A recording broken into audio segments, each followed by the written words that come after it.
Hey everybody, how are you doing? It's me, Chris Herman, for another episode. God darn, gotta get my microphone right here. We're gonna keep that in.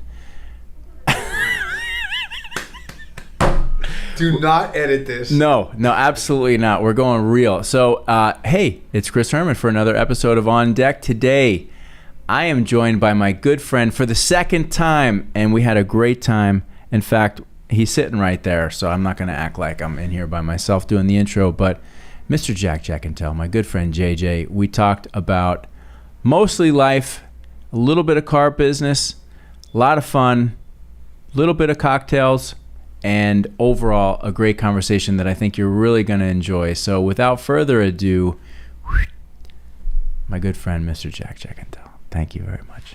Enjoy.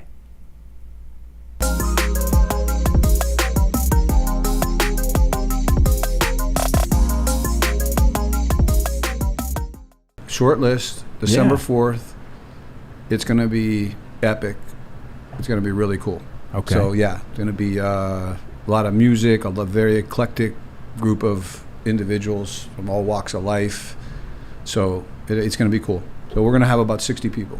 Okay. If you're telling me as a means of me being there, then we'll be there. Yeah. Yeah. And it's going to be some kind of invite that I don't know how to do. And the girls are going to do. Like, we're not going to send it out mail. Right. Yeah. Now we're gonna start. That's part of this whole thing here. I want to start doing a Sunday event, like once a month, like a, for lack of better terminology, a Spirit Sunday kind of deal, right? Where we do like a brunch and there's music and it's fucking yoga and incense and I love it. Positive, Yeah. Kind of bring stuff. A little Tulum feel to it. Yes. No, I'm serious. Have you been there? Yes. Yeah. Yep. I just thought about the other day, like I've been twice this year, this past 12 months, but I'm like due. So I'm going to wait for it to cool off just a little bit. Dude, my wife and we are due for a trip without the kids somewhere where we can just chill for. I can't think of a better place though. It's easy to get there. There's no COVID shit. She was just there. She was there like 4 or 5 months ago. She did a yoga retreat just north of Tulum. I can't remember, but then they went down there for a couple of days. It's just, I have my clothes that only work there. Shit like that. So let me tell her we're good. Okay.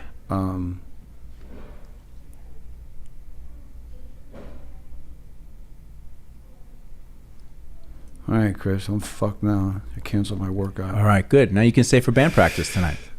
You can put in a whole night. JJ, we go till 9:30 here at the Herman Agency. Yeah, then I won't be able to work out in the morning. Fortunately, my Thursday workouts are in the afternoon. Tuesday and Thursday, I swim at 4 p.m. from 4 to 5. So I leave here at like 3:30. And then hit the gym in Aventura where they got a 25-meter pool, and I do my swims on Tuesday and Thursday. Yeah, I go late Monday. Other than that, early in the morning. Well, I say early, not like it used to be. I used to belong to a 5 a.m. club. Remember you had Steve here? Yeah. Noodleberg. Oh, Steve and I just talked yesterday. He's coming back next Wednesday. We've reconnected. We've been friends for. Yeah. He was like a good dude when I moved here. Like kind of took. We didn't know anybody, but he kind of came up with this 5 a.m. workout deal. So I inked up for it. And I don't know, we did about a year. Right. It was awesome. Once you got used to it, it was, you slept better, you were in bed at 10 o'clock and shit like that. But yeah. You'll laugh. So he was in, we did the podcast like maybe 2 months ago. He came in and we've been in contact ever since. So he's coming back. Super good dude. He's a great guy. And you talk about a 10 p.m. bedtime. My bedtime, you'll laugh. I'm in bed at 8 p.m. almost every night. And legitimately, by 8 p.m., I'm fucking toast. Because we've got the 2 little kids. So we're up, like, depending on how hardcore I am, we're up anywhere between 4 and 5:30.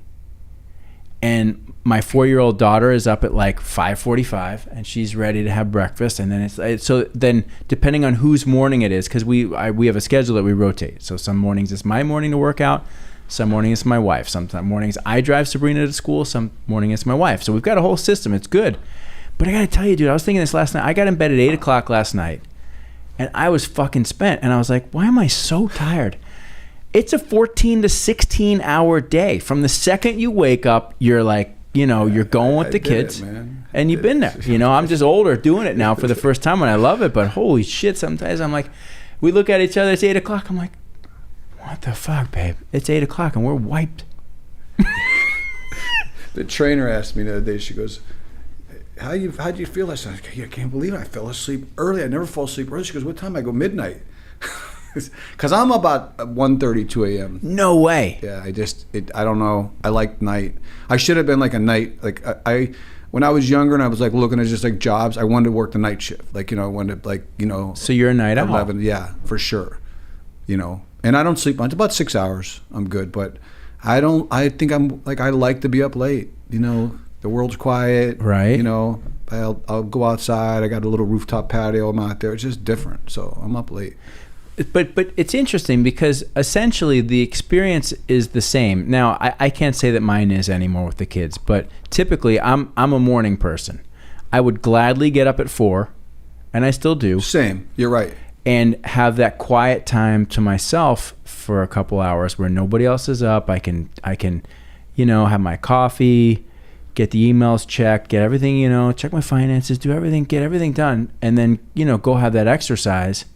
So that by 7:30, like I got all that shit out of the way. You know? So it's the same thing. It's that quiet time, right? I would go to you know, years ago I would work out at another place when I was in Ohio at 5, and I'd be done at like 5:45, 6, and I'd go to this little coffee shop, and then about 45 minutes later the world started to wake up. Traffic started. I'm like, you fuckers, you know, like it was real nice and quiet before all you people got moving. But yeah, it's same thing. You know, being up super early like that. I might flip it. Maybe for 2022 I'll flip it. So but you go to bed like 1:30 still. Yeah.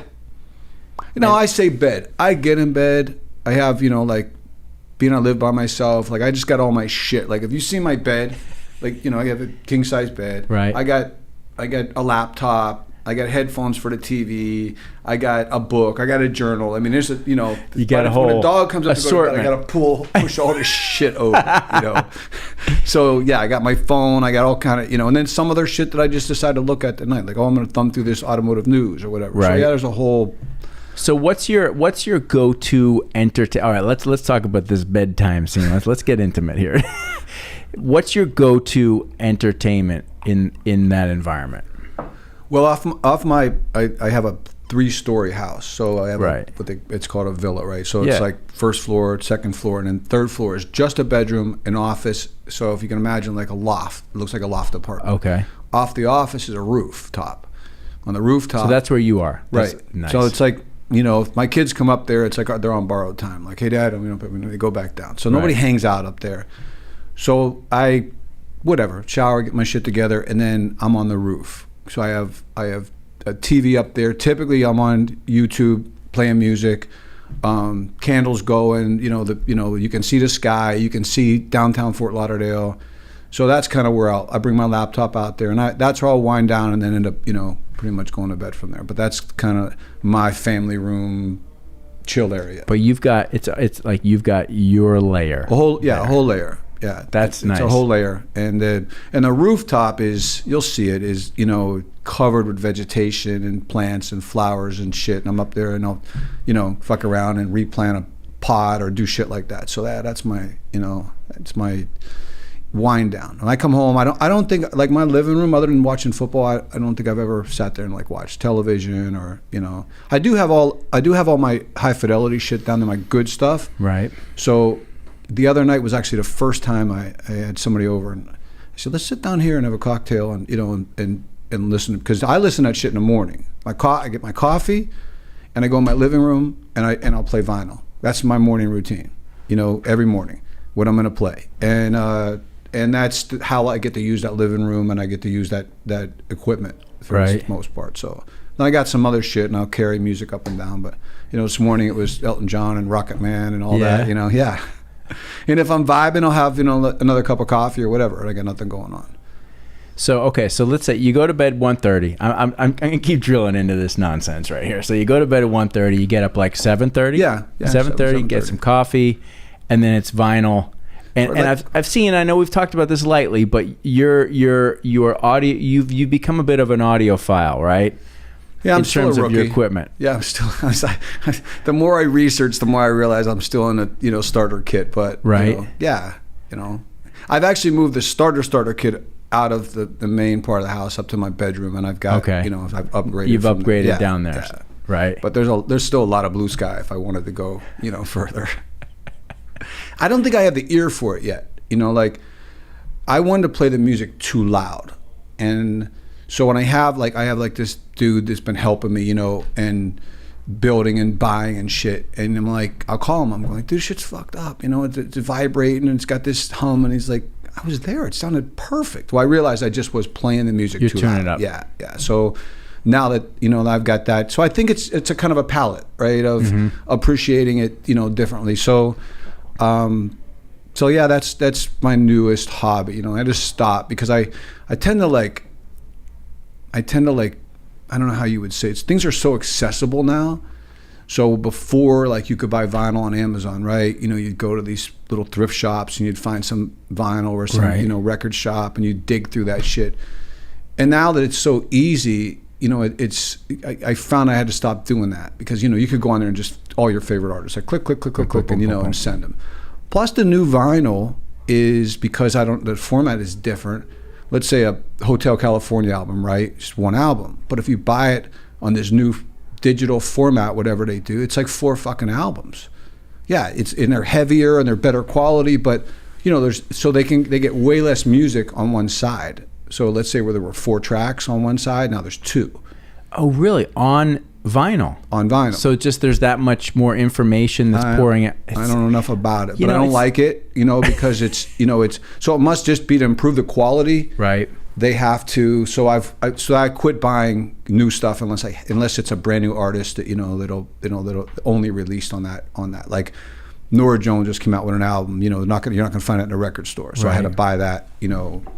New. But I had to stop being like, a hobbyist, collecting and slow and finding these finds. And when you go on frickin' Amazon, you could buy 40 albums, and in one shot. Yeah, so I stopped that. It's kind of took a little bit of the fun out of it. I at home, I have a very modest turntable, a couple bookshelf speakers, but I still have my parents' entire record collection. That's awesome, man. All of their original Sinatra from the 60s. It's scratched up, and when you listen to it, it sounds old, but for those that don't get into it, there is something about vinyl that you listen to it. I don't know what it is, but maybe it's a time thing. Maybe it's like when you grew up in life, but there's something about listening to a record that's a very satisfying sound experience. It's the sound, and it's the, it's like coffee in the morning for me, or a cocktail. It's the experience. Like I had a friend over, and we opened a bottle of wine, and then another bottle of wine. I told you, and we're in my main room, and where I've got my nice setup. And next thing you know, it's 2 a.m. and there's fucking album covers everywhere, like it would have been, when you're a kid. Yeah, right? so I'd wake up in the morning and go down to my dad, and then would be partying and shit, and they'd all be in bed, and there'd be albums all over the place, and that's what it was like. Let's try this, let's put this on. You weren't at that point putting them all back away and and back in the sleeve, and so that part of it too is is pretty cool. And what do you want to listen to next? And right, they're everywhere. Safe to say, or is it safe to say that you're primarily a classic rock guy? Like, is that the bulk? Yeah. Bulk. If I'm in my car and I'm on XM, I'm playing, what is it, classic vinyl, or right. So for sure, for sure. I've diversified. My daughter is turned me on to some music. She's not she's not like a hip hop. So she's turned me on to, all different, a little more funk music, FKJ, stuff like that. So we actually trade off some music, tips here and there. So, and then I like country music as well. Right. I spent a dozen years in Houston. Yeah. So I really appreciate country music. Yeah. I like country music too. I don't like pop country as much, but I do really like, more of that old, of course everybody says Johnny Cash, but I love Johnny Cash, or like Waylon Jennings and Glenn Campbell, like some of that old country music. It's just like, oof. A lot of good lyrics. Yeah. Them it's songs got a good feel too. Like they got a vibe, Yeah, there are there's a lot of lyrics. I mean, there's a lot. But I in Houston, Clint Black, Garth Brooks, those guys. I listen to a lot of that music as well. So when you were a kid, what was if you can think back, like what was your first record? What was the first music that really spoke to you as a kid? The first music that really, probably like the Eagles and shit, because it was my parents. My parents were, my parents aren't that much older than me. I think my mom was 16 when I was born. So I was, so they were, I grew up with, Zeppelin and Pink Floyd and the Eagles and, Boss Skaggs and shit like that. So, and I have all that music. So, and I listen to that, and then like, let me think, like would be the music that really brings me back, like definitely like Boss Skaggs and Carole King. Carole King music. I play Carole King all the time. Like on Sundays, it's like Alexa, play Carole King radio, because James Taylor vibe, and shit like that. Yeah, I like that. I like that music a lot. But it brings me back to being a kid. Yep. And thinking about my parents or my mom especially, but they have music on all the time. So at our house, there's always music on. If I walk in the house, there's no music on, it's on in 5 minutes. Typically I leave it on when I leave, I used to do that a lot too. I would leave it on because I just felt like it's good vibe, for when you're gone, just leave the music playing. Yeah. And then if somebody comes home or whatever, and I even when my housekeeper comes now, she's Spanish, and I'll put on like Spanish Pandora station, and I could just tell when she gets there, it's just she digs it. In a good mood, right? Yeah. It makes such a difference. We listen to a lot of music at the house too. It's surprising too, like because you've got the full audio file set up, and I've been through different waves of that, and of course we got a ton of shit here, but like I'm happy to listen to music almost on any. It doesn't matter at this point in time. Like I'll listen to it off the phone. We'll listen to it on Alexa at home, which is, there's nothing greater. We've got like a nice Bose setup that we listen to, there's different ways to listen. But at the end of the day, there's something about just the vibe that it creates, particularly at home. I can't be without it. Like I have a Bluetooth speaker in my backpack, and no matter where, if I just find myself anywhere, I feel like naked without it. Like wherever I'm at, I was in Tulum a while back, and I had a Bluetooth speaker, and it just it shit the bed. So I found this guy, this Mexican guy that was helping me out. I'm like, you got to translate it, and he went into town and got me a speaker, from my room. So, and there's some, there's some new country music. I was just thinking about that, like that's been out too as well. So I've been this album thing has really got me exploring, with music, and my daughter being home, that's been cool too, because she'll play music. I'm, who is that? Who is this music? And she'll share her Spotify shit and so on. So that's been cool too. It's cool generationally, I mean, of course, you knew my dad, and my dad was a big music guy. And I remember whenever we would go to visit my dad, music was such a central part to those times that we spent together. Of course, Springsteen was like a huge part, but like I think about times like in the 80s, like we'd go down and visit my dad, right? We go visit my dad and Kathy. They had a condo down the Jersey Shore, and it was like a 2-story. Like the first story was like, living room, kitchen, dining room, bedrooms, and there was a big loft upstairs. It was really cool, and that's where they had like the huge stereo and all the music.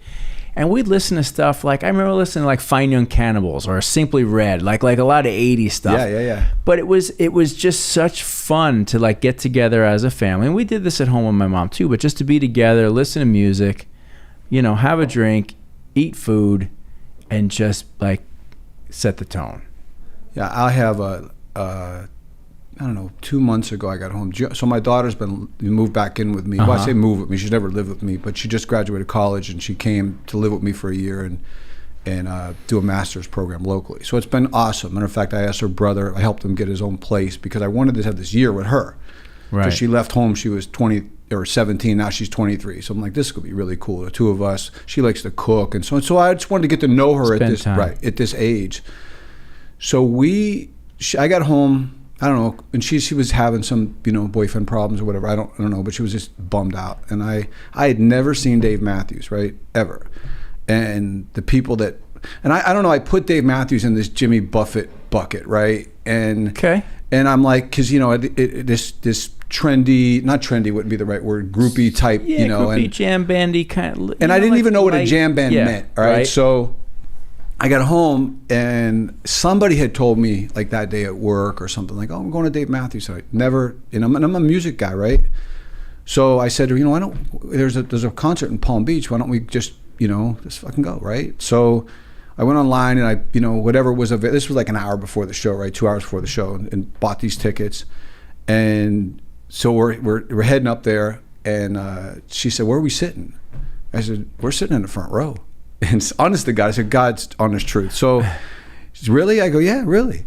And so we get there and we walk in, and there's a Tito's and lemonade stand, right? And you got this like half gallon of like this drink, like for $17 or something. So we both got one, and it's an outdoor. It's the Palm Beach Amphitheater. I've never been there before.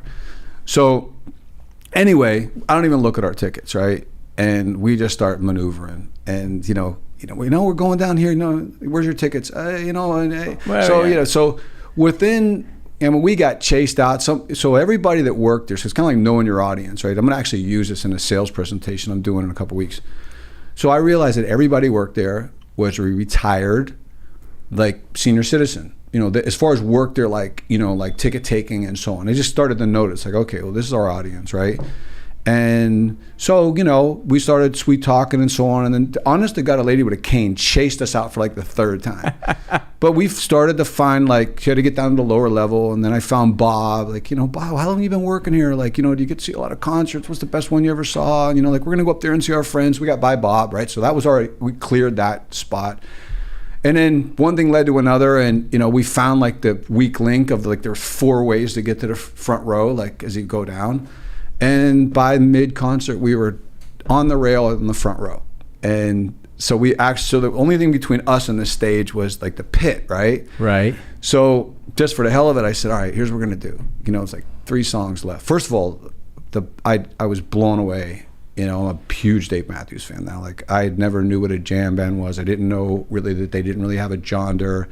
I didn't know any really of the music other than a little bit of it, but I could have listened to them for hours. I mean, they were just badass, the way they just, and I went home and I'm like online and researching the band and, how they were founded and, and then they're badass. I mean, he's worth like 100, he's got his own jet and shit, his own winery, like, he don't play.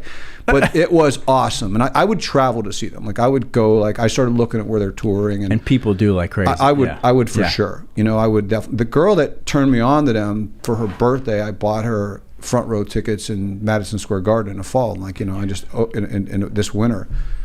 But we ended up, it's just funny. We ended up on the front row. And it was kind of like this cool thing with her, like, to show her, like, it was like rejection, objection. Like, we're just, we're not going to give up. Dad, the lady's chasing us. Like, sorry, we got it.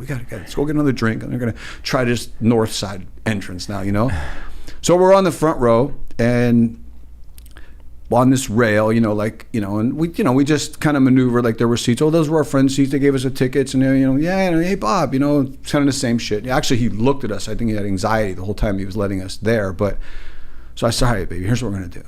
There's now another ticket taker between the front row and the pit, which is like up to the stage. Right? There were maybe 150, 200 people there. I go, we're just gonna go, right? We're just gonna go to the pit. They're gonna throw us out. They're gonna chase us, and then so like we'll go to the car. I want to leave for the last song. Get out of here anyway. You sure? I said, yeah. Let's just do it. Fuck it. Let's just do it. So I said, as soon as they start to play, let's just bolt past. They're gonna yell and shit, but they're old. We'll be all right. So the song starts and I go. And she's right next to me. I go, and they're like, hey, and I'm like, there's all these people, so you can just wander up, and get lost for a few minutes, right? And she bails on me. No. So she bails. They scare her. And so now I got to go like, turn myself in. Like, all right. I'm going back to my seat. And then that was it. They threw us completely out of the whole place. So, but they that was like that. But I went back and I bought their music on vinyl. And it just, it doesn't do a lot for me. I have been checking them out on YouTube, and a little better, but it's kind of like you got to be there. Got to be there for the live experience. You got to be there. I went online and looked, and I would travel to go see that band. You know, they were like, the vibe, and of course it was a great night. It was cooler out, and I was buzzed up a little bit, but I was with my daughter. But no, they were off the chain. I loved them. She'll never forget that night. You know, like those. I mean, think about it. You know, the differences between, let's say, parents of, you know, I mean, we're close enough in age. I mean, obviously we have completely different experiences in terms of age of kids and stuff like that. But like, let's say just generally say our generation, the experiences that we have with kids, right, that I had with my dad, you know, it's not like the experiences our parents had with their parents, right, where it was like very formal, perhaps a little bit more formal. Of course, yeah. Now it's like, you know, they weren't going to Dave Matthews. Right, exactly. Your daughter will be like, you know, she might think like one of the greatest experiences she ever had with you was that night, you know, and like dad, you know, busted us down from level to level to level, and it was fucking cool, and we had drinks together. Like, I know I feel that way about my dad. I know my sister does. And those are like... Your dad was ahead of his time on that, though, right? He was one generation kind of ahead for sure. You know? Yeah. I hung out with your dad. Like, you know, we hung out on South Beach and shit. And, you know, he was exceptionally cool. Like, you know, you could be with him and be like, yeah, you'd be cool to be his kid. So for sure. I mean, he was a generation ahead, I would say. Yeah, he definitely was. He had a great sense of appreciation for and a great knack for like staying on top of shit that was like, this is the new thing. Like remarkably. Cool. He was just cool like that. You know? I can remember being in South Beach with him. We were just bobbing around. I don't even know why. And, you know, Joe was little, and he was a little dude, right? And somebody was like giving us a hard time, and I was almost gonna have to get into some shit. Like, hey, I got this, Joe. Like, don't worry about it. I got this dude, you know? But yeah, we were, you know, let's go check out this place. Let's go over here. You know, let's go have a drink over here. You know, we were totally. You know, I remember we were definitely at the Delano, and then we were walking to the Shore Club to get a cocktail, a glass of wine, and you know, he was so comfortable there. He loved it. Yeah. He loved it. I still remember the first call that I ever got from him when he came down here, because he came down to work for the Potamkins, and I remember when he first came down, and I got a voicemail from him. I think I was probably I don't even know where I was. I guess I was still in Colorado. He's like, it was like nighttime, like 10:30, 11 o'clock at night, and he was recounting like his experience of driving up and down the causeways at night and seeing all the neon lights and like how amazing it was. And I'll never forget like the excitement I remember hearing in his voice as he described Miami for the first time, as it was really sinking in on him, and he was like, this place is fucking amazing. Yeah, he definitely had all of his spots, and this was, because when I first met your dad, he was still in Miami. Yeah. And then he went to Houston, which I think he hated. Yeah, I mean, that's, you know. The last time I saw your dad was at his really cool place he had in Atlanta. Yes. Like, I forget exactly where it was, but it was like a high rise. Yeah. And it was really like, it looked like your office. It was really chill and so on. And he just invited me there. I don't even think I was even working with him at that point, you know, and we had some wine and shit. And that was the last time I saw him. Yeah. Was in Atlanta. That was a while ago. Well, where's our girl? I'm going to have a cocktail. Hey, Greg. Would you ask Donna to bring the Macallan in here? Yeah, I hate to do that. Like, Donna, bring us a drink. You know, no, she's I mean, so fucking cool, but like that's what we got to do. Yeah, she don't take any offense to it. No. She can have it, pour her one. Well, she bought this for me. She bought this bottle like a few weeks ago. All right. Yeah, so we're in good shape. She can sit down and have a drink with us. So let's continue, okay? Well, I'm going to shift gears. I didn't even know we started the podcast. I know. No, I didn't know. Isn't there an introduction or something? No. Well, we just went into it. That's the way it goes. Good. So, ladies and gentlemen, JJ, Mr. Jackintelle, episode. This is your second. This is number 2. You're back, and better than ever. Thank you. Yeah, this is number 2. You know, a little less formal here this time. I had a coffee cup with beer in it last time I was here. You did. Yes, I did. You did. But this time we're going to keep it more out in the open. So something that I think is interesting. Okay, so like a couple weeks ago at the end of September, you send me the, let's call it the Honda South Florida District Sales Report, right? You guys sold 354 new Hondas, if I'm correct, and turned 100% of your inventory. 100%. And if I remember you correctly, you said we went 5 days after that with not a single new Honda. Yeah, it was on the lot. 30. I think it's like 33 years I've been doing this. Obviously, this is this whole world is different. But to be in the car business, well, my role as well for the last 100 years has been like, how many cars we have on the board, how many leads we have coming in today, all my stores. And that wasn't just that store, it was our Nissan store as well. In our Kia store, it was in great shape because they had like 12 cars, So, yeah, I mean, like 3-4 days of nothing, zero, like, we haven't had a car delivered. And that's where we plan on ending up at the end of this month. So the goal is to just end with zero again, whether that's the 25th or the 26th. But you're not really quitting doing business, because I looked at the pre-sale report this morning, and I think just at Honda alone, we've got over 70 vehicles pre-sold. Right. So 9 come off the truck. 9 customers get called, and and they all go away. So it's been different. How I manage is I'm having to come up with a new call it management style of how we run the store. Right. What makes sense. That was a first to be at zero. And we have a 5-story parking garage that holds like 3,000 cars. So we just paved the entire lot. Really good time to pave the lot. It's never a good time in a car business to blacktop the lot and stripe the lot. But I'm like, all right, if nothing else, let's pave the damn lot right now. Right, hold on, time. Donna, it's okay. Come on in. Hi, Donna. Can I get an ice cube too? Sure. I heard that you brought this. I did. Good.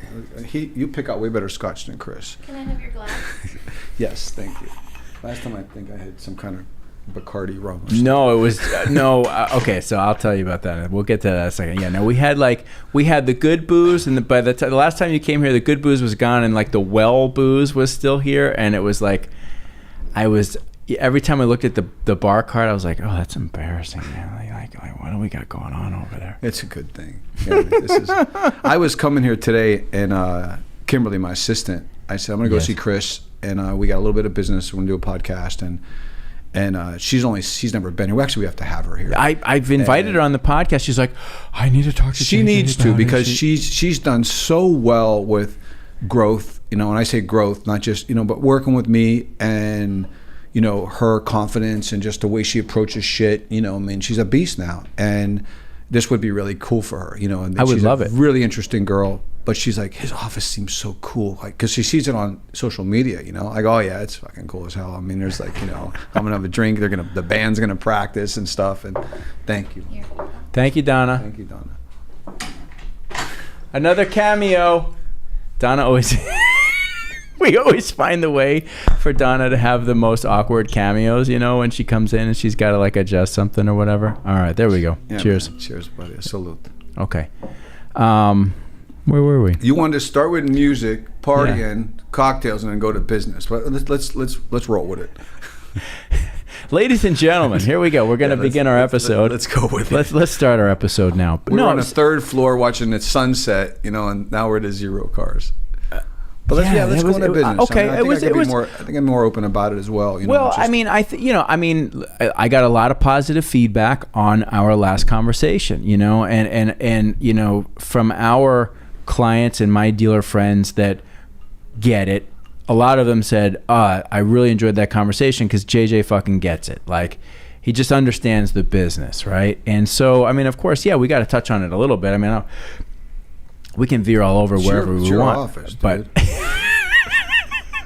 here's probably the biggest thing I think that I had to get my head around, right? So it is the world is what it is. Our business is what it is, right? And I started to allow it to like frustrate me, and I thought, you know what?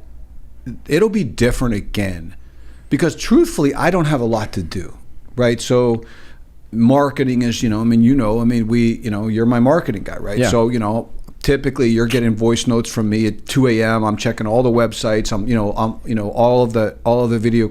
So we're not doing a lot of that. We're not spending a lot of money, right? So that's a big piece of what I do. I don't delegate out the marketing. So that part of it has really become like, what don't I need to spend money on right now, right? Or what makes sense, or because you can't we're not invisible, right? There's still competition. I don't care what anybody says. If everybody's pre-ordering cars, they got to pre-order them from somebody, right? So it's not, but definitely not deals and all the other things, cutting this dealer has this car for X. So that's kind of gone away. What I do with your team is kind of like the beginning of the month and we're done. Right.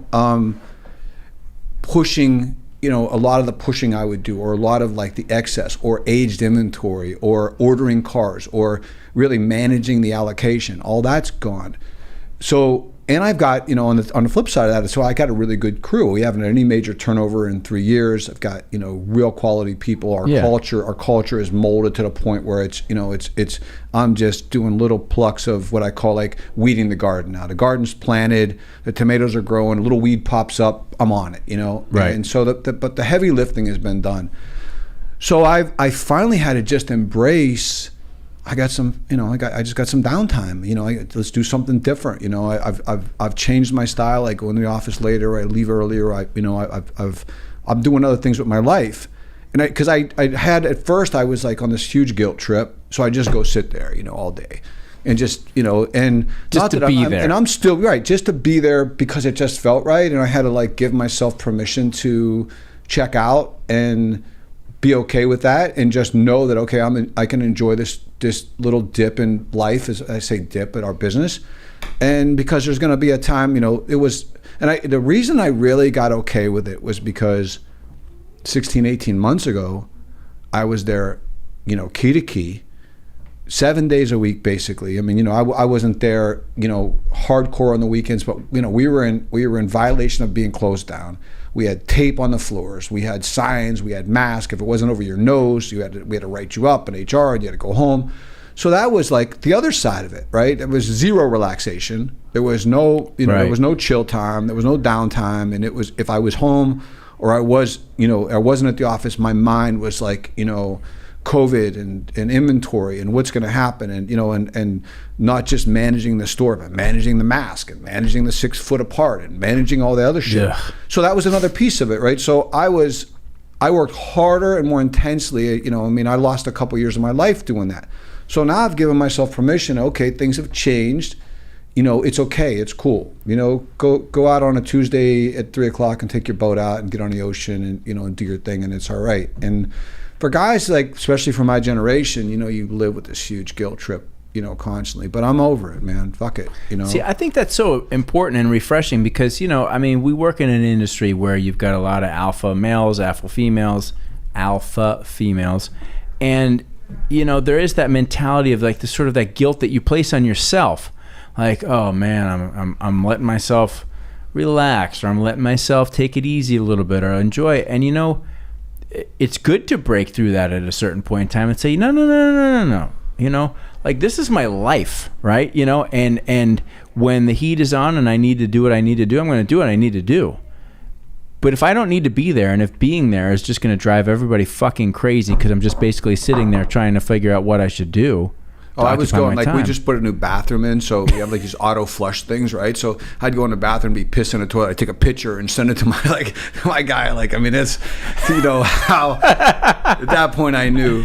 But it is an opportunity to, because it's gonna, I already know, like it's gonna change again.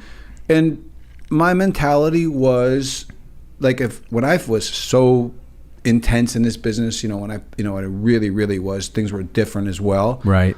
I mean, if I didn't wake up in the morning and have dreams about customers or car deals, I felt like I was failing myself. That's how. Right. So this has been difficult, but the only thing that's helped me is the type of work we did, to stay. I mean, we had the city trying to close our business, and like a lot of them, we had a code enforcement in there, like, every 3 hours, and Chris doesn't have his mask over his nose, that's a violation. So it allowed me to like, okay, that was the hardest time. So, I'm gonna embrace this. And I'm not partying my ass off or anything, but I'm okay, letting myself breathe a little bit, because I actually know there's a storm brewing. That's how I feel anyway. I feel there's a storm brewing, and and it's gonna be a shit show. And what do you think the shit show is going to? That's what I'm really curious about. Because we all listen. All of us, in this business, have talked about the here and now like ad nauseum. It is what it fucking is. There's no cars. Used car values are through the roof. Service departments are backed up. Blah blah blah blah blah blah. Right. But something's happening out there in the future, right? Like if you look out over the ocean, there's a storm. It's still a long way away. It could be 12, 15, 18 months away. But at some point in time, this shit's all going to kind of come together. Well, we think. You know, I mean, you know, I think if anything, COVID taught us, like, we don't know shit, right? We don't know anything. Like, this car business is like COVID to me. You know, it's, you know, we think it's under control, and then there's a spike, and then so on. So we kept trying to figure it out. I think we've got things in place now to be in the here now, right? As far as how things are operating and so on. I think, I mean, if I was, and I think we talked about this earlier, I think that, you know, we're going to see what we're seeing for a long time. It's going to be really, you know, low availability. You know, I'm pretty close to the top because most of my franchises operate within the top, you know, 2 or 3 nationwide. So that actually gives you a little more access, right, to different, you know, different executives or different levels at the manufacturer side, especially, well, on all of our franchises.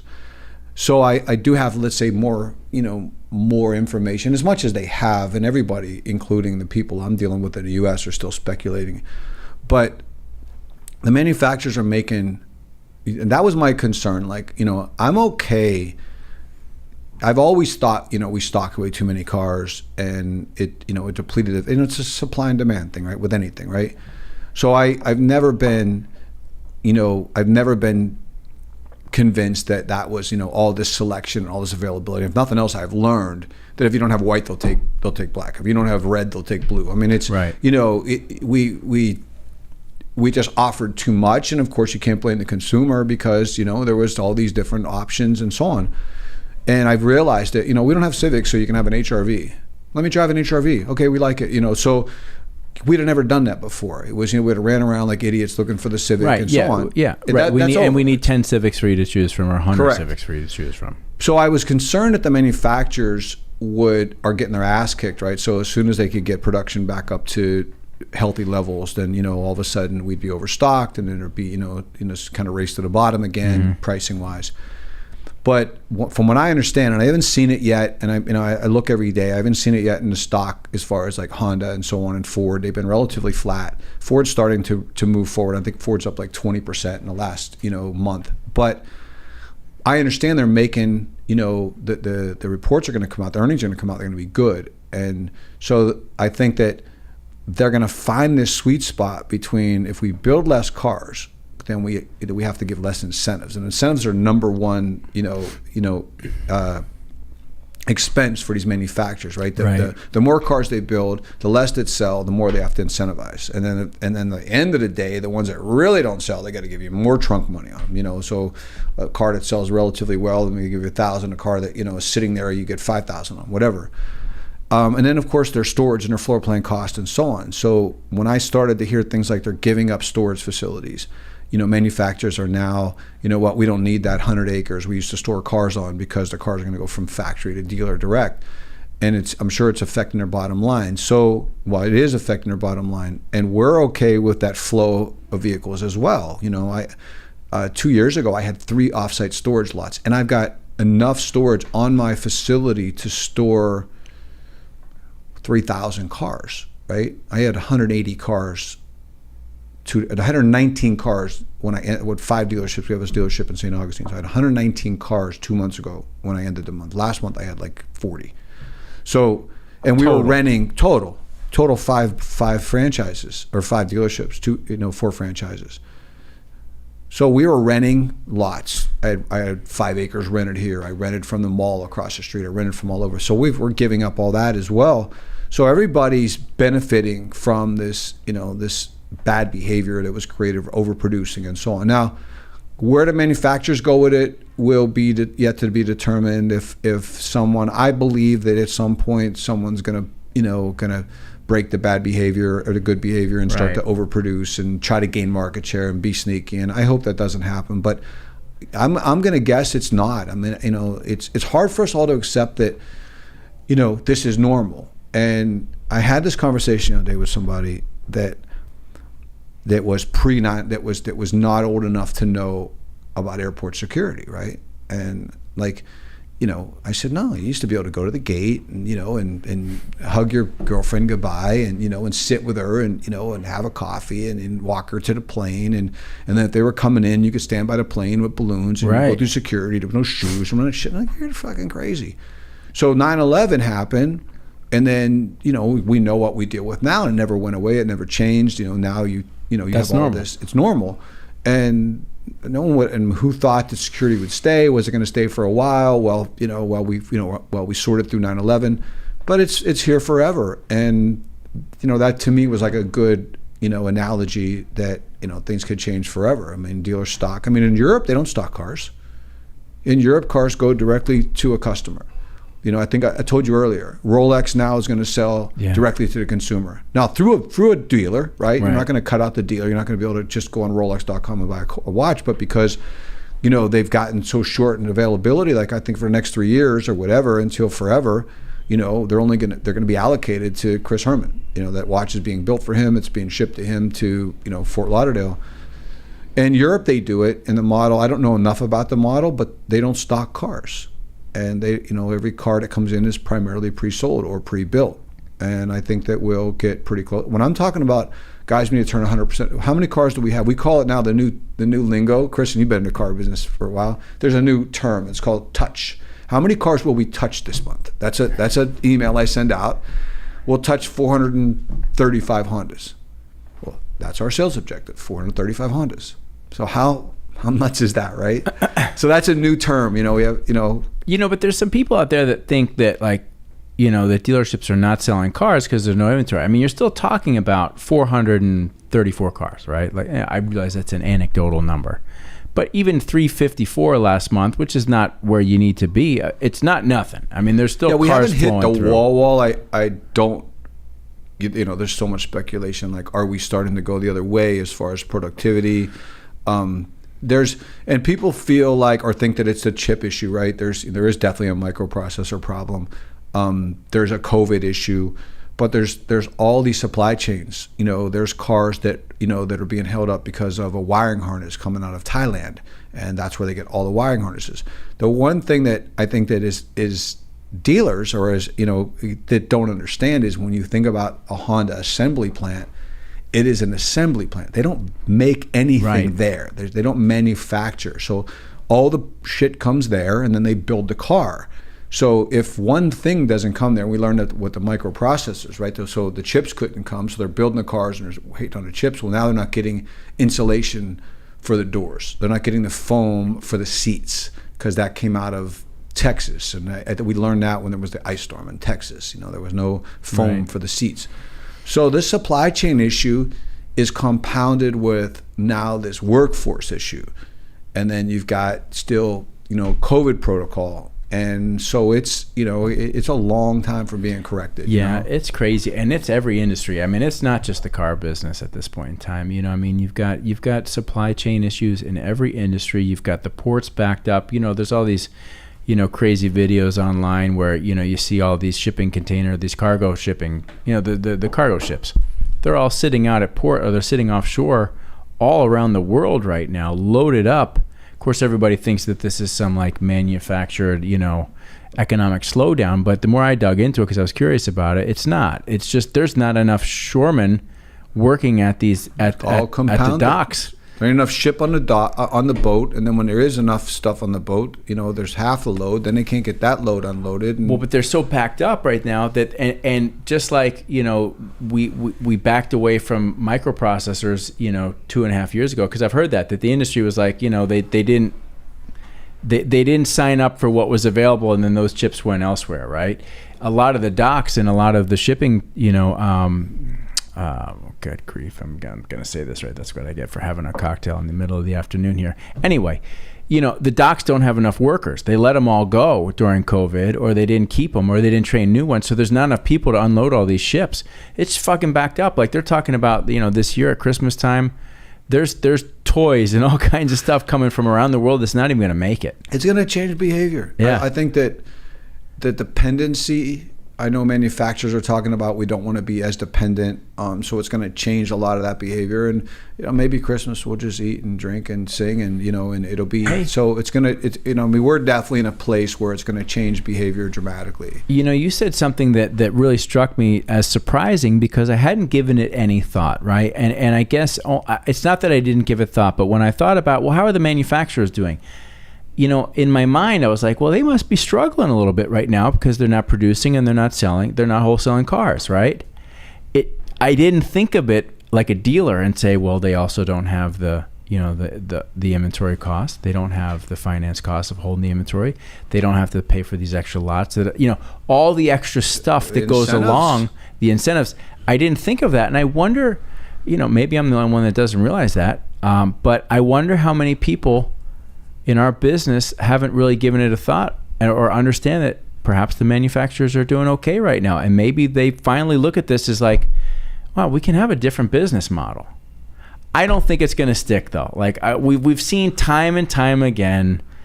You never seen no shit like this. No, but the amount of dumbness and greed that kicks into our industry and everybody just like wants to pull the fucking, push the lever forward 100%. I don't see that not happening at some point in time because somebody's going to be like, hey, we need a little edge up. It'll depend on the math. I mean, right? We don't know the math. I mean, I know the math at the dealer level is getting better, but the manufacturer math, I mean, we just don't have. Right. I mean, we're not privy to that information. It'll come out in the stock prices eventually, but I don't know. I'm going to bet that our industry's forever changed. Will it get better? Yeah. Will there be some availability? Yeah. Even if all the behavior, they want to change it, we're still a year and a half away from that. Yeah, I agree. How are your people? Like the people that are working in the business right now, what is life like for them? What are they, they've adapted, they've adapted. I'm spending a little bit more time, because I'm curious as well, like what does behavior look like for a salesman, right? And they're pre-selling. Their word tracks have changed.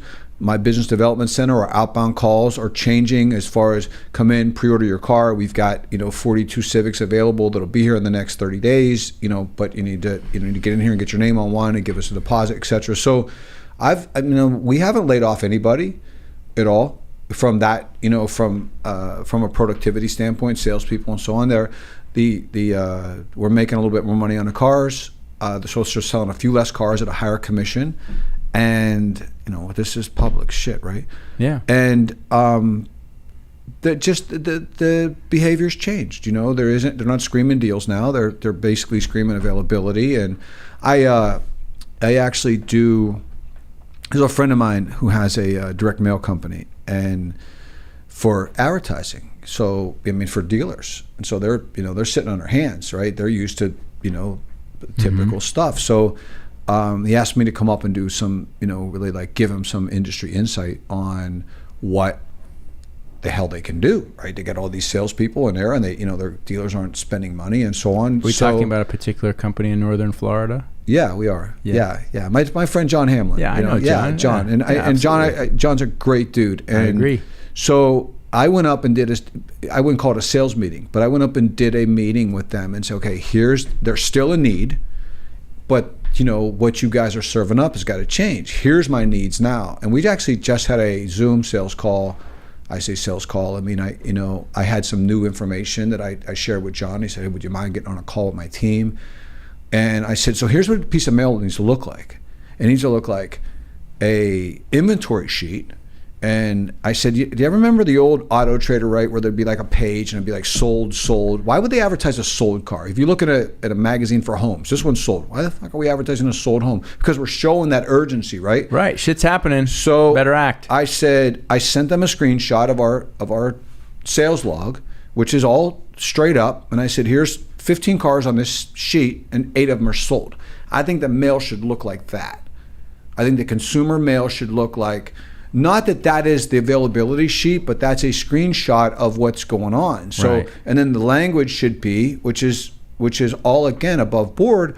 You need to order your car. You need to pre-order your car that's coming in, that's pre-built. And so I said, John, if you guys want to go to market Go to market with that. Go to market with, that's what I want.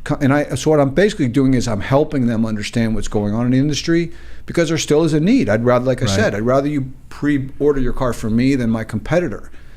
So we had and since then I'm actually going to, help them proof the creative, but it's all still happening. It's just happening differently. There's still competition. There's still somebody going to, Mr. Jones is going to pre-order their car from me or them or, or another dealer. So I actually told them, I go, it's still sales. It's still, there's still 7 Honda stores within, 20 miles of me. I still want more customers to come to me than others, but here's what you need to present. So that it's just changing the way we look at things, This is my thought. Of course, I own an agency. We derive business from helping dealers communicate their message, whatever it might be, right? So I've been accused of being self-serving in some of my marketing messaging, but am I wrong in saying that at some point in time in the next 12 to 15 to 18 months, dealers are going to have to, some way, somehow, in a cost-efficient way, communicate to their customers and say, this is what's going on. This is how we're operating our business right now. We're facing some very unprecedented challenges. Without saying this, these challenges may be frustrating for you, our customer. You don't say that, right? But here are the things that we're doing at our dealership to make sure that you can A, still get a new vehicle, B, get a quality used vehicle, or C, get into our service department and maintain the vehicle that you're keeping on the road longer. Like, is that fucked for me to say that people should be saying that kind of stuff? I actually think you should be sleeping better, because prior to this, no consumer was that concerned. I go to the lot, they got 1,000 cars, etc. So it's never probably going to be more important to steer that customer over these next couple of years than it was. I could have backed off, let's say, pretty much everything, just been on Google, right? Find me if you're looking for a Honda store near me, a Nissan store near me, a Buick store near me. But I probably overplayed, because as dealers, we overplayed that marketing, right? But now I think the consumer, that was my point to John the other day, is they need more information they've ever needed. Right. They need communicated more than they've ever needed. Before they did, they just knew. They drove up to a lot, they'd have 700 cars, and but now it's different. How do I get a car? My lease is up in 4 months. They're looking for direction, and there, it isn't just out there, and it isn't out there on, let's say, on search, where you could see $199 a month. That car ain't available anymore. Right. So I think marketing is going to change.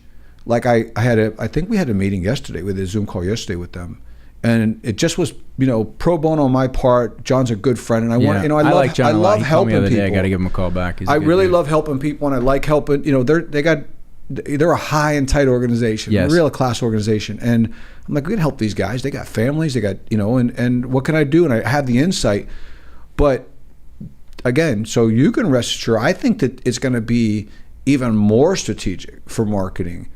We're talking to a consumer with a different mindset than before. The mindset before, it was all kind of like, what could you say that somebody else didn't say? And you can say it a little more colorful, or we could, we could talk about, we had a different spokesperson or this or that. It was still kind of like the price and driving and a lot of it was branding as well, right? Just staying out there, keeping your name out there. But now to communicate with this customer, this is how it works. This is what you have to do. Here's if what your lease is up in 6 months, you need to get out there in 3 months and get your car on order. Like, there's a lot of things that I think are going to be more imperative to communicate than even prior to. Prior to was a lot more noise and a lot less detail. And I think that, for your agency, it's going to have to be a lot more granular as far as communication. And that was a conversation I had with Hamlin the other day. Like, you're going to have to get way more specific, and the consumer's going to look at that mail and say, I see how it's working now. They got 30 cars coming in, 13 of them are sold. This is how it's working. We're pre-selling cars. It's a deposit-based deal.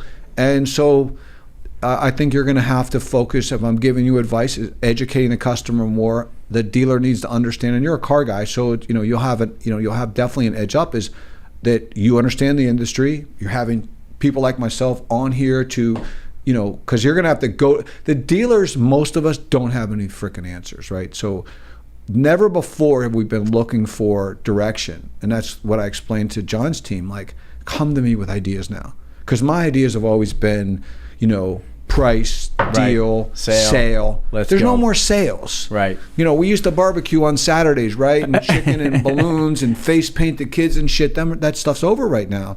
So I said to him, if you can get ahead of it and get out there with real support, you know, where a dealer's like, I like that idea, because we all need fresh ideas. We've been running the same ideas for 100 years. And no one, I've been doing this for 30 plus. I've never experienced something like this, so I need help. Mm-hmm. How do I stay competitive? How do I keep my edge? And it's not with balloons and $199 a month. I'm glad to hear you say that. You know, today we had our promotional email blast, and the video associated with it is essentially me saying that you got to talk to your customer and tell them what's going on. I got a question. Yeah. Serious question. Sure. In the middle of a podcast and you have to pee, what do you do? Like, take my headphones off, you talk to the audience for a minute? Like, what do we do? We could pause for a second. Yeah. You got to go? I got to go, man. Okay, hold on. We'll take a pause. I'm going to slide the key down to you. Oh, yeah, the pee key. All right. Time out. All right, ladies and gentlemen, we're back. We took a little break. It's the first break ever we've ever taken on deck, and why not? So what were we talking about? We were talking about marketing. We were talking about the need for marketing, and I was telling you that I think that the rent's going to be okay, because I think that as dealers, you've been listening to our shit forever. Like, we kind of tell you what we think, and you're like thinking, oh, we got to get them off that. But now, because things have changed so much and the consumer behavior's changed so much, I don't think there's ever going to be a bigger need moving forward, because everything's going to change. How we market, what we say, how we say it. It's been pretty much the same. Like I said, I've been doing this 30 plus years. It's almost been the same, other than, we added Google search and so on, but still that led you back to the deal, led you back to all the other shit, right? So marketing to people now is going to be totally different. What do you say is going to be totally different. How do you say it? Who do you communicate with? I think that you're going to find there's going to be a bigger need for marketing than there ever has been. Okay? Amen. No, I really believe that. I think that my experience with John and his team, and giving them like insight and them changing their entire approach, I'm like, this is what you're gonna have to do to stay on the edge. John says a good dude. He's a rock and roll guy. He's a guitar guy too. He was here to do the podcast a couple months ago, and he was. Oh, excited. I didn't know that. I didn't know you knew him well. Oh yeah.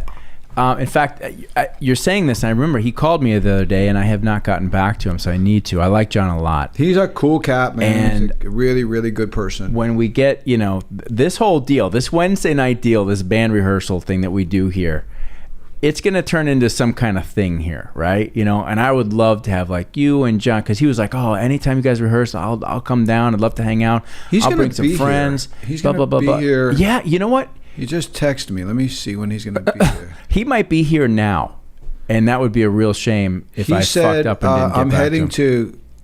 He's going somewhere to climb a fucking mountain or something. Yeah.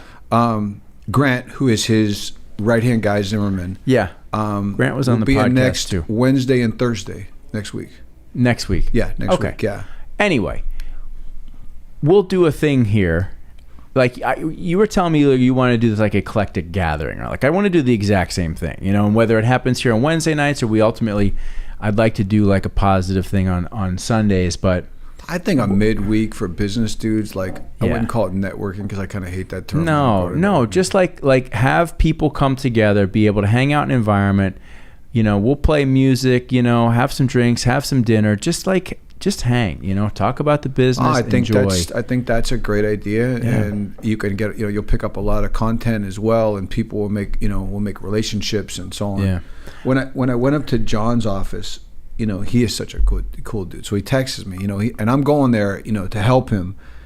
And what's going on, right, with all the young people, and like even in your office, right? I mean, people, and I wear sneakers to work and shit. So John texts me and he says, and I know he did it like he didn't know what to do, right? So he said, "Listen, wear whatever you want, whatever, but we wear suits here." And I love, I'm a suit and tie guy. I mean, I hate the fact that, matter of fact, I went to dinner the other night with with someone, and we wore sport coats and shit. We went to a really cool place up in Boca, and it felt good. After COVID, I mean, we really dilapidated our. So I said, "Oh, John, it's cool." So I got out a Did you suit up? tie, and suited up, and Nice. pocket square. He had all these young kids, 26, 25 years old. I mean, they were suit, tie, pocket square, like we used to do business back in the day, and it was really cool, man. Yep. It was everybody. I mean, not everybody. And you wore, and Cardone's office is like that as well. Like those guys they don't face a customer. 99% of the time, the guys, they're on the phones and they're pounding the phones, but they are shirt, tie, suited up, top buttoned, and there's something about that just gives a different vibe. And they don't seek people. No one comes in at off. I mean, they have people walking through and shit, but when you're on that phone talking to that customer and you're not in a sweatshirt, you're not in a t-shirt, you just have a different feel, I agree. We've got our crew coming back Mondays and Wednesdays now, and I made the commitment to myself that starting this upcoming Monday, I'm back to suit. Monday's going to be my suit up day. Monday should be. Just come in, and I'm not going to mandate it of anybody. Just see how people kind of like adapt to it. But for me personally, I haven't worn I've got a closet full of beautiful suits and sport coats and slacks and all that stuff, and I like wearing it too. So I just say, you know what? Every Monday, fucking show up. And I told the crew, I was like, now that this stage is built out, Monday, it's going to be a celebration. We're going to come in here. The music's going to be jamming. We're going to have an inspirational meeting. We'll have guest speakers. We're going to do stuff every Monday so that when you come in here, you feel like it was worth coming in to get your week started. I like that. I think there's not enough of that. And I felt that when I went up and saw his team. Like but I felt good to do it as well. Yeah. Like I did a full, call it sales meeting, training, and and like I did, I don't even remember last time I did it, suit, tie, the whole deal. At the end of the day, it was always cool to like undo that Loosen knot. up, yeah. Man. Loosen up, man. That's how I felt at the end of the day. I didn't want the day to end, actually. We actually stopped on my way. So I took my son with me, and John sent a plane down for us, which was really cool. It got us up there super quick. But I don't know if you know Ralph from SAT. Ralph George, right on the corner of Sunrise. They do all of our leather packages and so on. He's a really, really good dude. And his dad has passed. What do they call it? Suncoast Auto Trim or something? No, Specialty Automotives. Okay. They do most of the high end shit here in South Florida. So they'll plug you for you there, Ralph. But his dad probably passed around the same time as your dad did. And his dad owned the business, and Ralph and his sister worked there, right? And for their dad. And so anyway, I worked with his dad quite a bit, and he was a hustler, good dude. I mean, out in the store, always whatever you needed, man. He was, he was an old school business guy. So that day we get off the plane, and I'm just feeling, I'm feeling. I got my tie like half done. It's, and I had my son with me, and so we're at the corner of Sunrise and I guess Federal, right, where his office is. I said, pull in here, let's go see Ralph. I hadn't seen him in a while, Right. And so let's let's go see Ralph. And I didn't know if he was going to be there. So we go in, and I asked if he was there, and he's, so he comes down, and we've known each other for a while. He's done a bunch of work for me. So ironically, it was his dad's birthday that particular day, and Ralph offices in his dad's old office, right? So we go up there, and his dad was, he was an 80s guy, right? So the way that, the office and so on. And Ralph had not touched like a lot of shit in the office. So like the table, like the big coffee table that had like Ocean Magazine and all that stuff was all still exactly, like what it was. And it just was his thing, like how he felt, right? So we go up there, and there's a desk and the chairs. Then there's like this, that little quad area, right? The coffee table and the, and the leather chairs and shit. So he goes, today's my dad's birthday. And he said, you want to have a drink? And I said, yeah, sure, let's have a drink. And this is like, and again, I'm still in my suit and shit, right? So like, this is like the way it used to be, right? Yeah. You stop somewhere and have a drink, and then you visit with this guy and talk business. And we talk some business. And Ralph doesn't drink scotch, and so on. But we went in his dad's liquor cabinet. he found he's like, is this good? You know, it was like a really nice bottle of scotch. I go, yeah. He goes, you know, so we sat in his dad's office on his birthday, and, you know, my son and me and Ralph and had a cocktail with his dad's booze, right? That he had, and his dad's probably been gone as long as your dad's been gone, probably. I don't know. How long has Joe been gone? 7 years. So maybe 5 or 6, but really pretty close. So just like to bring that up today, like to be sitting in his office, you know, with his son and myself and drinking a half-empty bottle of scotch that he had knocked off the first half, you know, was so that was, but it was part of like the vibe I was feeling that day. You know, we've lost, maybe the right word isn't to say we've lost it, because things have changed, and it's not to say that there aren't new traditions or there aren't new things that are meaningful. And don't get me wrong, I mean, I dress casually almost every day, you know, but there is something that just feels proper about being dressed for business. Or Vegas, right? You know, and just like, you know, you just fucking show up. You got your best suit on, shirt, tie. You know, everything's dialed in. I know that when I dress that way, I feel like the best, most confident version of myself, without a doubt. I don't, no question about it. I don't not get it. That was like, has been, you know, if I had business on Monday or if I had something. And Friday was just kind of like, because I wasn't feeling it on Friday. I felt like I didn't want to, especially the car business, like Friday was never a heavy day because you didn't want to lean in on anybody going into the weekend. You gotta gear you up, you know? I hope that there's you know, as things change, you know, it'd be cool to see some of that. Like, it was really cool that day. And that's why I brought up going by Ralph's office, was because it just was like, I just was feeling good, you know, like, let's go visit this guy. His business. Right. I mean, he's a business guy, you know, let's pop in there. And so I think I'm going to, to your point, I think I'm going to, you know, because pre-COVID I did, you know, I dressed for work because I just felt better. I felt more confident. I felt more like, you know, like I could have a conversation. It just felt different. I would be in my office, never leave, and I'd have a sport coat on all day.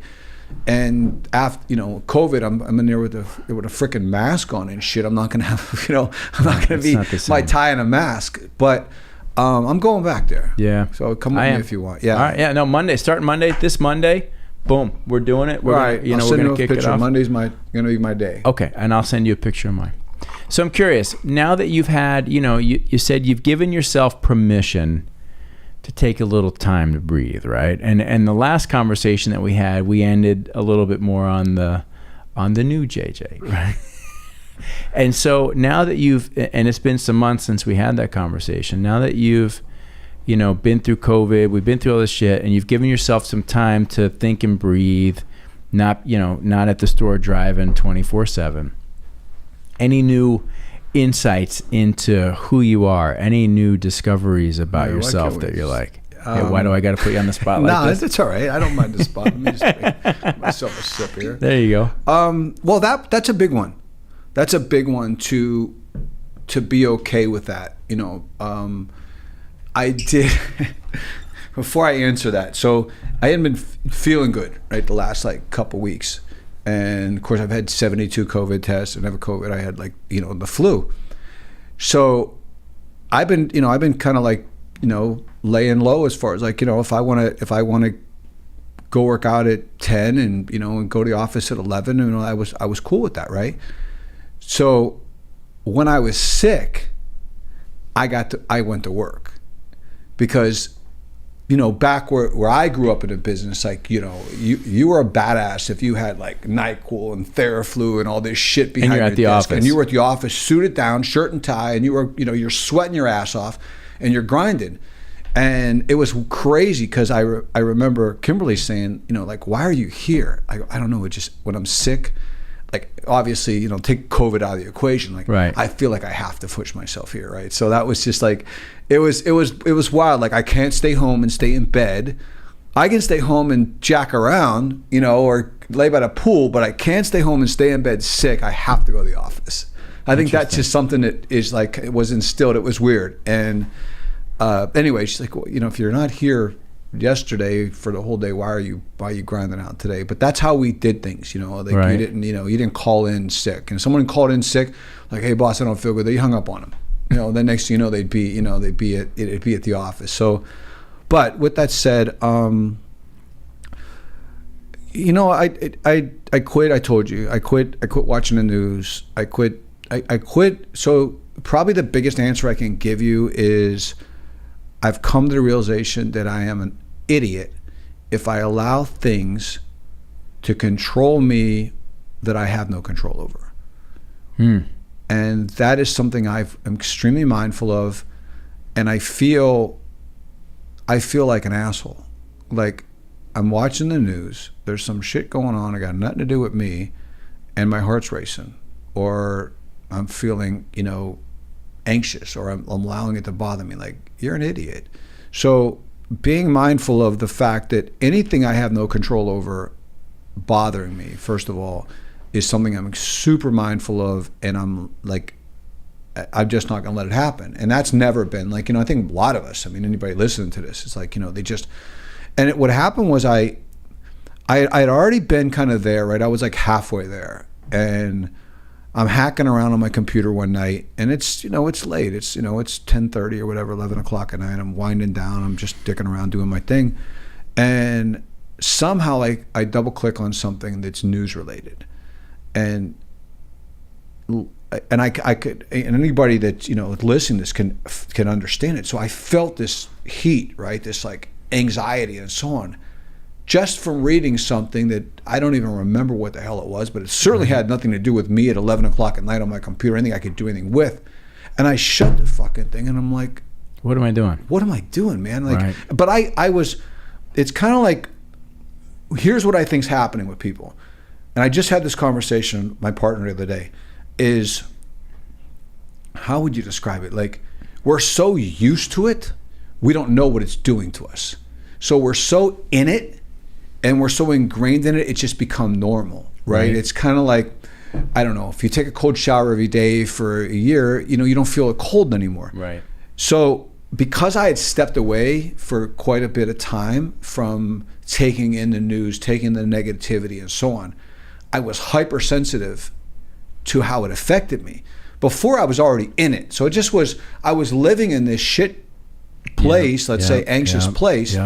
And because I had stepped away and I then dabbled back in it for a second, it was really, I was super aware of what it did to me, you know, physically and mentally. I feel it sometimes too. I feel, you know, you know, you look and the worst for me now is Twitter, right? Like, I'll jump in on Twitter, and I know it's a fucking dark, deep shithole of news negativity. And every now and then I'll dive in there because I want to see what people's opinions are about stuff outside of the mainstream media, if you will. But I'm in there and I'm like, man, just like it's almost like going into a haunted house or something, where I'm like, just get in and get out, right? Like, because you do start to affect it. You know, you do start to feel it affect you. And I remember years ago when I first, you know, married your Vienna, we were sitting at home one night, and I used to love watching the news. And she's from Russia, and I've told you that. And I was like, you know, I'd like for us to sit down and watch the news together, you know? And she's like, I have fucking zero interest in that. Not because she doesn't know what's going on. And I really like that. That was a hard one for me. I was like, well, how are we supposed to have topics to discuss? You know, like, it fucked me up, right? Like, but now that years have passed, I'm like, you know, now I know why she said that, and I know why she stays away from it, because it's constant negativity. Like, there's nothing about it that's uplifting or that makes you feel good. Everything kind of drags you into this one side or the other argument and gets you pissed. Nothing to do with you, and you can't do anything about it. You know? Yeah, to answer your question. So I've narrowed my circle of thinking. I am so awareness, I think, is really important no matter what you're dealing with. So I'm really aware of the peace that I've created in my life, and I don't know that I'm probably in the best. I am in the best business situation I've ever been in. I'm in the best headspace I've ever been in. So for sure, there's no question about it. And so I'm extremely aware of it. I'm hyper protective over it.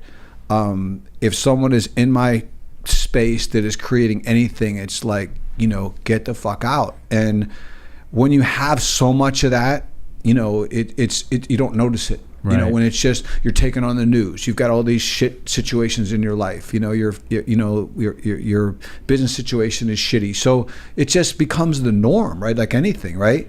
And now I'm really, really hypersensitive of it. I don't play no games with it either. Yeah. You know, I really don't. Like I live by myself. I'm primarily by myself. If I choose to spend time with somebody, it's super selective.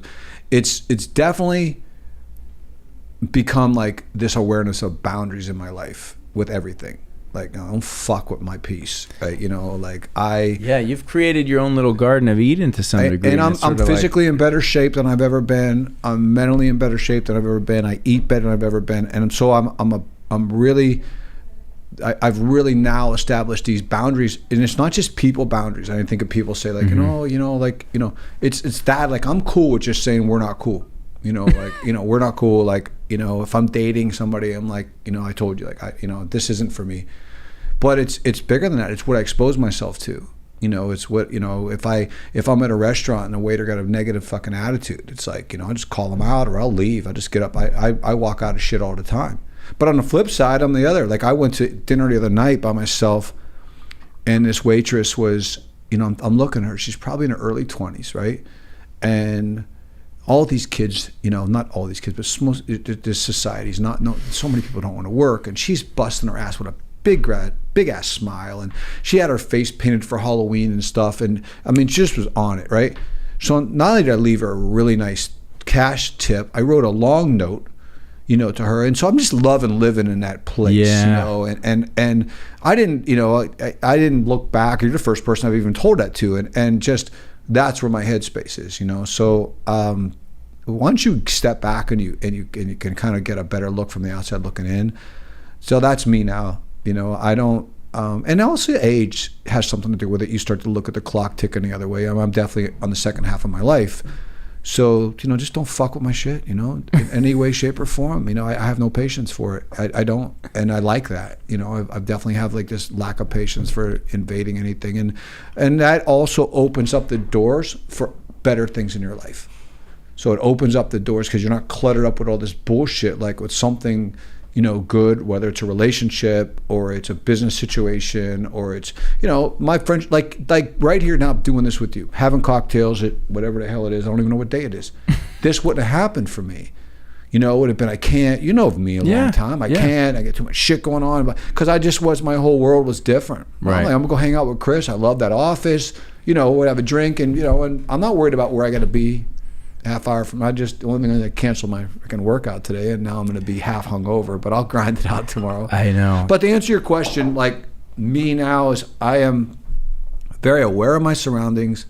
I'm aware of my peace of mind, and I'm hyper protective over it. Like, it took a long time to recognize that, and I just think it comes with age. Mm-hmm. It comes with being experiencing things and checking those boxes, knowing, okay, I went down that road. It's a dead end road, whatever.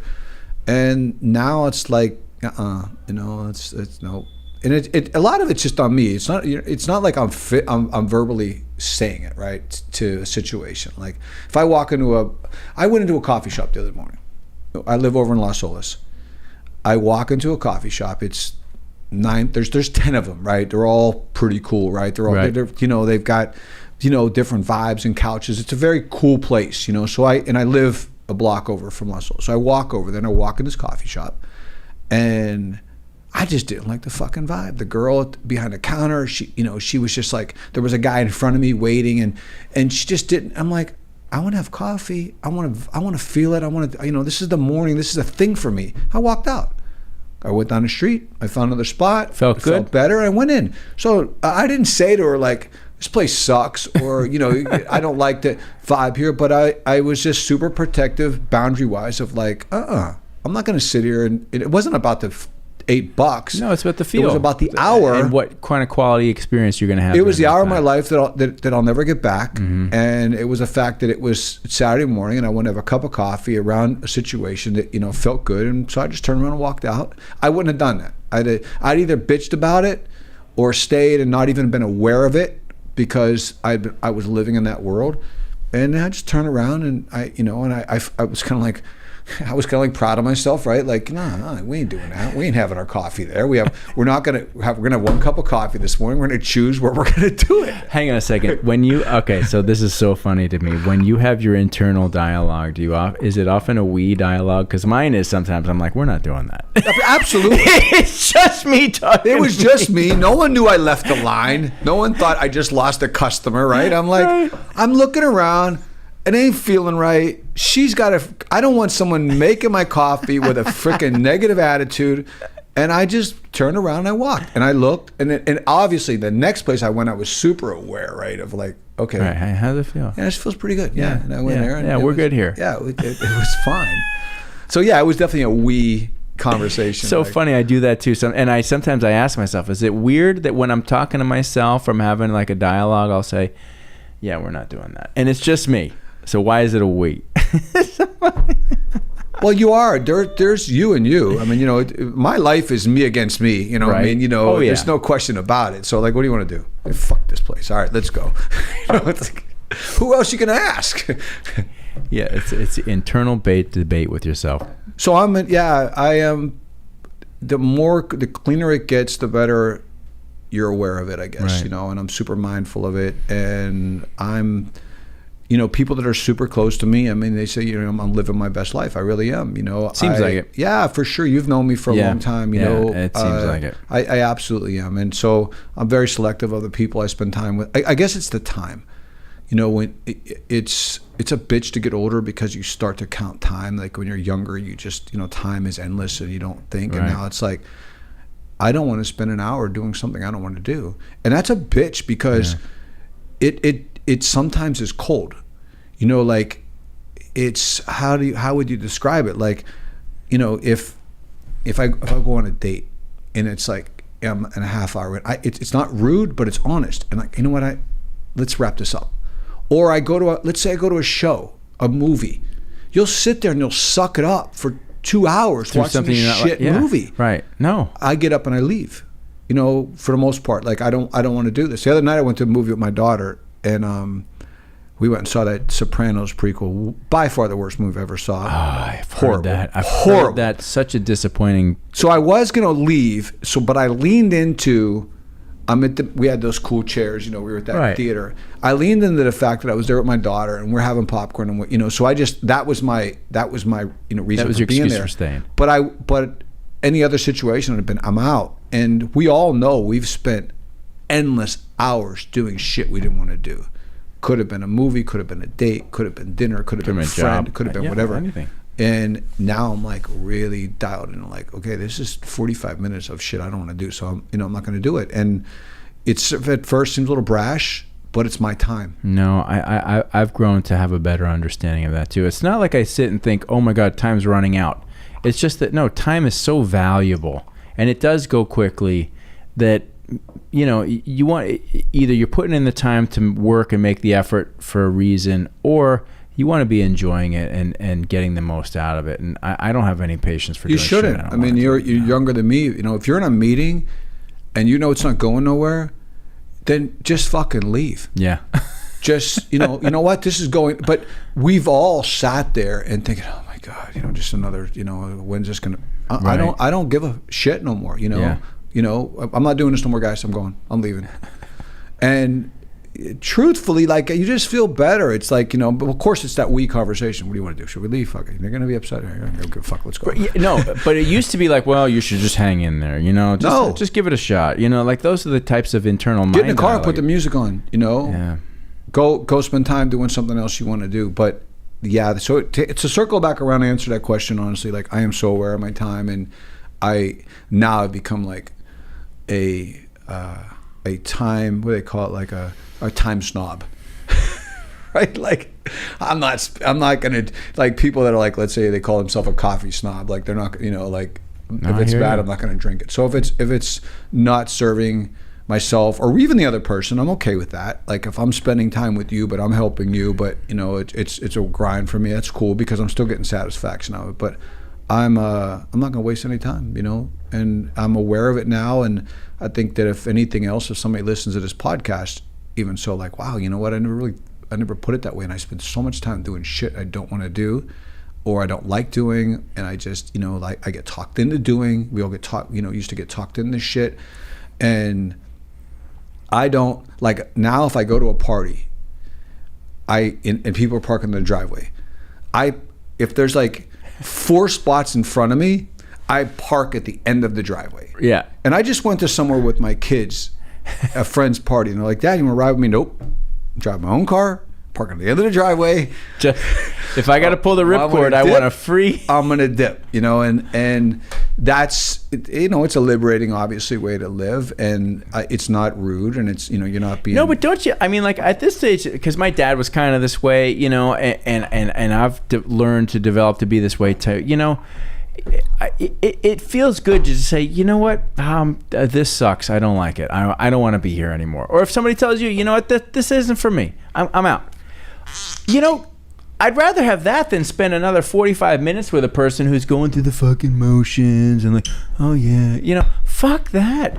I don't want you to not be having a good time or feel like you're wasting your time, and I don't want to feel like I'm fucking wasting my time. And if I feel like it's done, I want to leave now. It's very liberating, and you'll sleep better, and you'll obviously you'll have a more quality, higher quality of life. I had tickets to a comedy show month ago.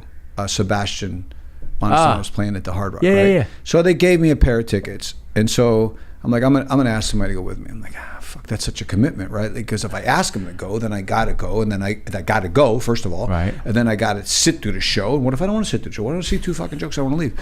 So anyway, I kept postponing it, right? And and then I thought, all right, well, I'll just go to the Hard Rock because I hang out there. It's it's kind of like my spot. I like it there. I love the vibe and the energy and so on. And I bob around there from bar to Degenerates and then play black, whatever. So it's just I like going there.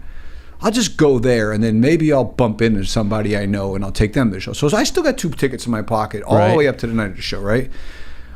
So now I'm like, I'm gonna go by myself. So I go by myself, right? So I basically go in. I have 2 tickets in my pocket. I show one. I bump into 3 friends. One's a couple, and then a girl I know who I've known for a long time, a good friend. She's with the couple. She's like the third wheel. So, and I had really good seats, and they were going up to these shit seats. So I said, hey, why don't you come? I said, why don't you come with me? You can sit with me. Oh, that'd be awesome. So I said, can I get an extra seat? What do you mean? Why you have an extra seat? It's a long story why I got an extra seat. But anyway. So we go sit down, and I said, listen, I know that, I said, this is your seat. I may leave in 3 minutes. So the reason I had this extra seat was because I didn't want to be obligated to go like, are you having a good time? Like, which is, I don't really want to get completely there, right? but I am right now.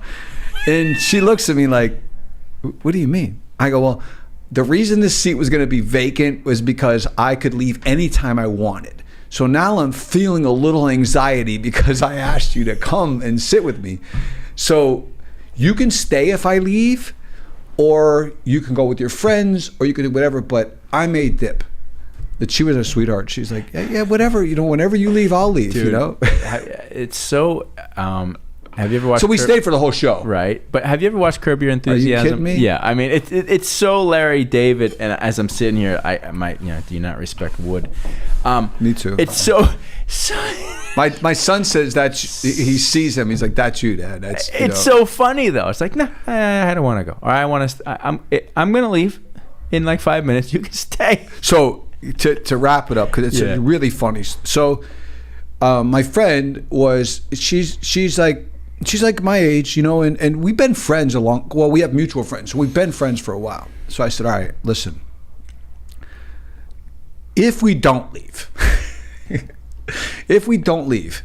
we are going to leave before everybody else, because there's like 5,000 people in here, and I don't do crowds, so we're going to dip, like last joke, we're out, right? So the show was amazing. He was awesome. We had some cocktails, so I forget about this whole conversation, right? Like, now I'm just like, my night, I'm done. So we go to leave, right? Now there's the aisle, right? And we're like maybe 8 seats in, right? So, and she's like super happy that like we had this chill hour and a half together, and we had a couple of cocktails, and she sat in these good seats. So I kind of forget about all this, and because the point of my whole story was to her was like, I want the freedom I want you to express the fact that, but it didn't mean I'm leaving. You know, it could be the opposite, right? That we, you know, I just wanted the night could go on all night. I want to be liberated, right? I could sit in this seat. So anyway, I forget all about it, right?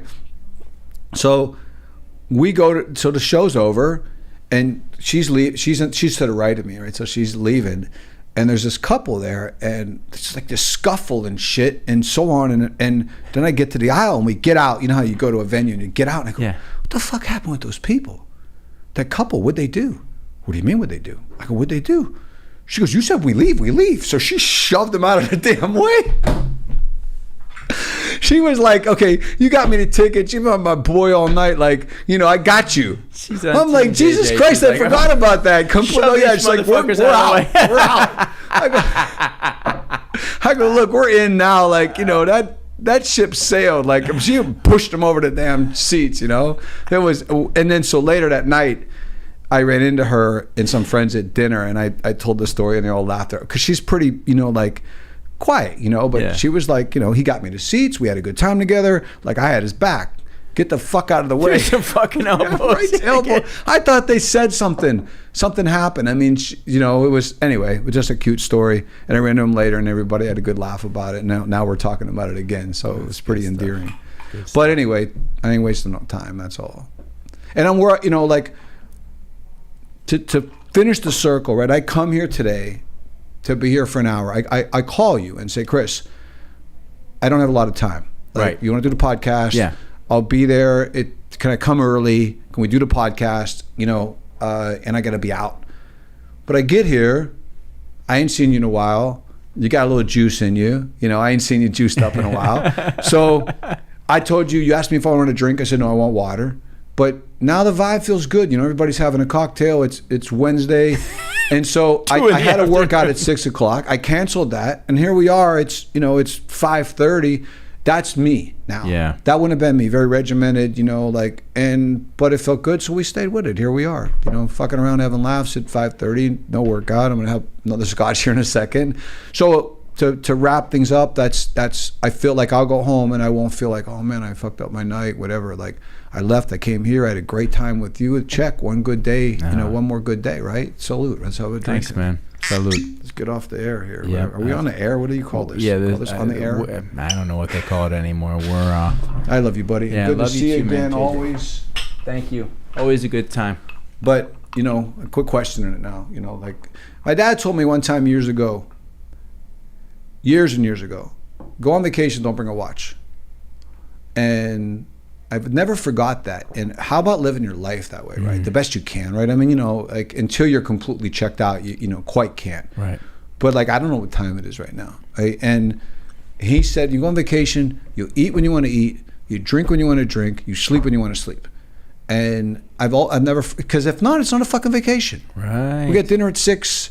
You know, we're gonna work out at 8. Getting ready. He's like, don't have a watch and don't know what time it is. And when I go to Mexico, when I go to Tulum, that's how I treat it. You know, and I really have in most cases, like, if I go, me and you go on a trip together, and we bring our girls, I'll be like, listen, dude, I don't make no plans.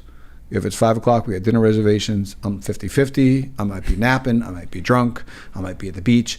And I think that the more you can live your life that way, you know, just how much more enjoyable it would be. I mean, it's, you know, and when I go on vacation, I don't bring a watch, and I try not to pay attention to time, and I try to go with whatever that trip is serving me, you know. And like, let's say we're out dicking around at the beach and we're having a good time and we're shit-faced. I don't want to go, we have dinner at 6. That's the worst. But you do it. People do it, man. I've done it a million times when you're like, well, we got to get ready. Dinner, you know. That's not vacation. Right? That's back to work. Yep. So think about that next time you go on vacation. Tell your wife, we're leaving the watches. Yeah. Oh, trust me, she didn't wear a watch. My wife is on your Vienna time. Right. And so how about we try to live our lives a little bit closer to that, you know, especially now when, you know, when nothing really makes sense anyway. So we'll have to put a watch on again someday, but right now, no watch. All right, man. Cheers. Cheers, JJ. buddy. Thanks, bro. You're welcome. Appreciate you coming and spending time. It's been good. I always enjoy it. All Do right, it again. Me too, man. When does this end? Are we in now? Are we done? Yeah. All right. We're done.